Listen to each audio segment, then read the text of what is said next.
नमस्कार साथियों इस टॉपिक में आप समझेंगे डीजे एडीजे सीजीएम ये क्या होते हैं, कौन पावरफुल होता है और एक सबसे ज़रूरी चीज़ कि किसको कितनी सज़ा देने का पावर है। अगर आप लॉ के स्टूडेंट हैं, सामान्य व्यक्ति हैं, तो आपके लिए बेहद इम्पोर्टेंट है।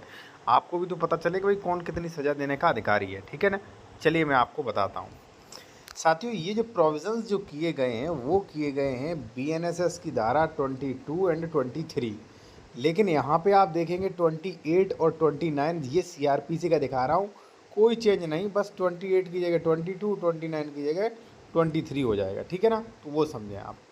सबसे पहले फर्स्ट के डीजे एडीजे सीजीएम में अंतर क्या। देखिए डीजे यानी कि डिस्ट्रिक्ट जज, एडीजे यानी कि एडिशनल डिस्ट्रिक्ट जज, सीजेएम यानी कि चीफ जस्टिस मजिस्ट्रेट। ठीक है ना। Chief judicial magistrate. ठीक है ना। Chief judicial magistrate. ठीक है ना। आपने सुना होगा अक्सर सीजीएम क्या भीड़ होती है और सीजीएम के लोग जमानत वगैरह के लिए जाते हैं। में अंतर और पावर। ठीक है। देखिए डीजे को ही कहते हैं सेशन जज। ठीक है।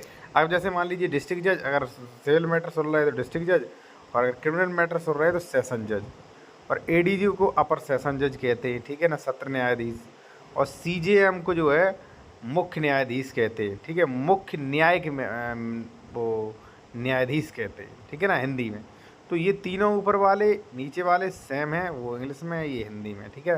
सेशन न्यायाधीश और अपर सेशन न्यायाधीश और मुख्य न्यायाधीश में कौन अधिक पावरफुल होता है, इनमें क्या अंतर है, सजा देने का कितना अधिकार है, चलिए मैं आपको बताता हूँ। सबसे पहले 28 यहाँ पे देखें, सीआरपीसी की धारा 28 जो कि अब 22 है।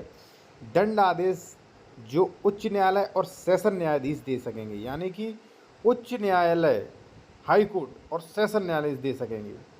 उच्च न्यायालय विधि द्वारा प्रदत्त कोई भी दंडादेश दे सकता है। ठीक है, उच्च न्यायालय यानी कि हाई कोर्ट तो कोई भी दंडादेश दे सकता है, लेकिन 2 में देखिए सेशन न्यायाधीश या अपर सेशन न्यायाधीश विधि द्वारा प्राधिकार कोई भी दंडादेश दे सकते हैं, ये भी दे सकते हैं, लेकिन उनके द्वारा दिए गए मृत्युदंडादेश को उच्च न्यायालय द्वारा पुष्ट किए जाने की आवश्यकता है। वो भी मृत्युदंड दे सकते हैं, कौन, सेशन जज और अपर सेशन जज, यानी कि डीजे और एडीजे ये भी मृत्युदंड दे सकते हैं, लेकिन वहाँ पे परमिशन लेनी होगी। ठीक है। अब देखिए वहाँ पे थर्ड सहायक सेशन जज और होते हैं।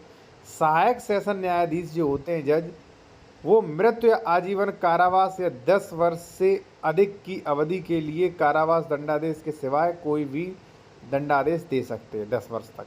ठीक है, ये तो हो गया इनके बारे में। अब हम जानते हैं मुख्य न्यायाधीश के बारे में, और जो प्रथम वर्ग मजिस्ट्रेट मजिस्ट्रेटों के बारे में, और द्वितीय वर्ग मजिस्ट्रेट और महानगर मजिस्ट्रेट। ठीक है ना।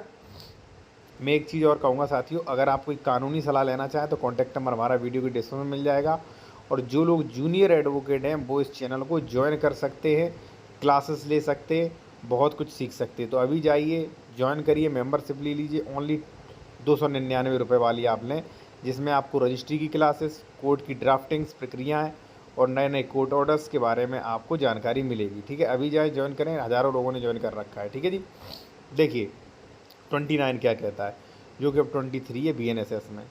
दंडादेश जो मजिस्ट्रेट दे सकते हैं, मजिस्ट्रेट कौन कौन से दंडादेश दे सकते हैं वो आप समझ लीजिए। यहाँ पे मुख्य न्यायिक मजिस्ट्रेट सीजीएम जो है वो मृत्यु, आजीवन कारावास, 7 वर्ष से अधिक की अवधि के कारावास के दंड के सिवाय, यानी कि 7 वर्ष से अधिक का नहीं दे सकते, बाकी कोई दे सकते हैं। ठीक है। प्रथम वर्ग मजिस्ट्रेट जो है वो 3 वर्ष से अधिक नहीं दे सकते। द्वितीय वर्ग मजिस्ट्रेट जो है वो 1 वर्ष से अधिक नहीं दे सकते। और मुख्य महानगर मजिस्ट्रेट न्यायालय जो है, यहाँ पे आप देख सकते हैं शक्तियाँ, महानगर मजिस्ट्रेट न्यायालय प्रथम वर्ग मजिस्ट्रेट की शक्तियाँ होंगी। ठीक है, प्रथम वर्ग मजिस्ट्रेट